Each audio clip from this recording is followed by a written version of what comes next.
Kemarin banyak dari kalangan Islam yang berduyun-duyung ke masjid meramaikan malam nisfu Sya'ban sambil membawa air mineral untuk didoakan. Ada yang baca surah Yasin 3 kali berjamaah dengan diniatkan untuk panjang umur, memperoleh rezeki dan mendapatkan husnul khatimah. Ada juga yang dilanjutkan dengan sholat sunnah. Apa hukum membaca surah Yasin 3 kali dan sholat nisfu Sya'ban? Lalu apa keistimewaan malam nisfu Sya'ban dan tuntunan apa yang disunnahkan? Ini banyak muslimin memang yang menyalahgunakan ya, dalil-dalil. Jadi mereka tidak memilah mana dalil yang sahih dan mana dalil yang lemah, apalagi hadis-hadis yang palsu. Hadis yang menjelaskan tentang masalah adanya solat di nisfu Sya'ban, solat secara khusus namanya solat nisfu Sya'ban itu tidak ada. Hadis yang palsu, maudhu' itu. Yang ada memang adalah fadilah mengerjakan solat malam di nisfu Sya'ban, solat tahajudnya. Solat tahajud seperti biasa, tapi khusus malam nisfu Sya'ban punya fadilah. Karena disebutkan dalam sebuah riwayat yang sahih bahwasanya Aisyah radhiyallahu anha pernah mendapatkan giliran nginapnya Nabi SAW di rumahnya. Terbangun tengah malam, dia melihat Nabi SAW tidak ada di sebelahnya. Maka Aisyah radhiyallahu anha terbawa rasa cemburu.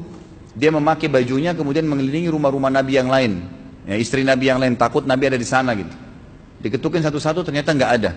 Lalu Aisyah tergopoh-gopoh pergi ke masjid mendapatkan Nabi SAW sedang sholat. Begitu Nabi SAW lihat Aisyah lagi ngos-ngosan jalan, gitu kan, kena buru-buru. Kata Nabi SAW, wahai Aisyah, kau cemburu lagi? Ini adalah malam nisfu Sya'ban. Artinya saya sholat malam ini karena ini adalah nisfu Sya'ban. Ini hadis yang sahih, gitu kan? Dan memang dianjurkan oleh para ulama, mereka mendirikan sholat malam di malam nisfu Sya'ban itu sholat tahajudnya. Tidak ada malam khusus, tidak ada sholat khusus namanya malam nisfu Sya'ban. Di siang harinya dianjurkan seseorang berpuasa.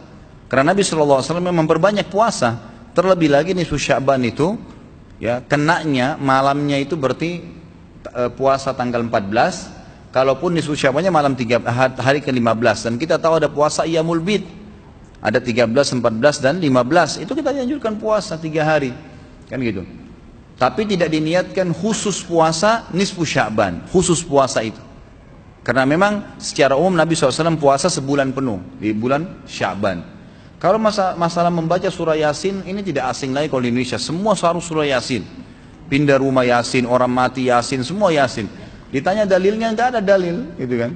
Hanya karena surah Yasin dikatakan jantungnya Quran. Itu pun hadis yang lemah. Karena dalam sanadnya ada orang yang pendusta, gitu kan. Tapi ini diamalkan. Kalau kita mau mengaku pengikut Nabi Muhammad SAW yang murni, maka tidak mengamalkan apa yang tidak dicontohkan oleh Nabi SAW. Apalagi membawa air, kemudian secara khusus dibacakan atau dihidupkan dengan surah Yasin, belum pernah ada contoh. Belum pernah ada contoh. Allahu a'lam. Saya tidak menyalahkan ya. Yang mau kerjakan itu silahkan, itu hak dia. Tapi saya pribadi menyarankan, apalagi jemaah yang ikut dengan pengajian saya atau yang mendengarkan ceramah kita, murnikan ibadah kembali kepada Nabi SAW. Nabi SAW tidak menghembuskan nafas terakhir kecuali sudah mengajarkan semua yang kita butuhkan. Jadi tidak perlu ditambah. Kalau kita tambah seperti kita sedang mengatakan, maaf Rasulullah saya lebih faham daripada anda. Nabi nggak pernah baca Yasin 3 kali di malam nisfu Sya'ban, nggak apa-apa kan, bagus. Loh, Nabi mau nggak pernah lakukan. Nabi yang nerima dari langit wahyu nggak pernah lakukan, nggak apa-apa. Berarti sama saja anda bilang, maaf Rasulullah saya lebih ngerti. Kan itu. Ini keliru, nggak boleh. Kan itu.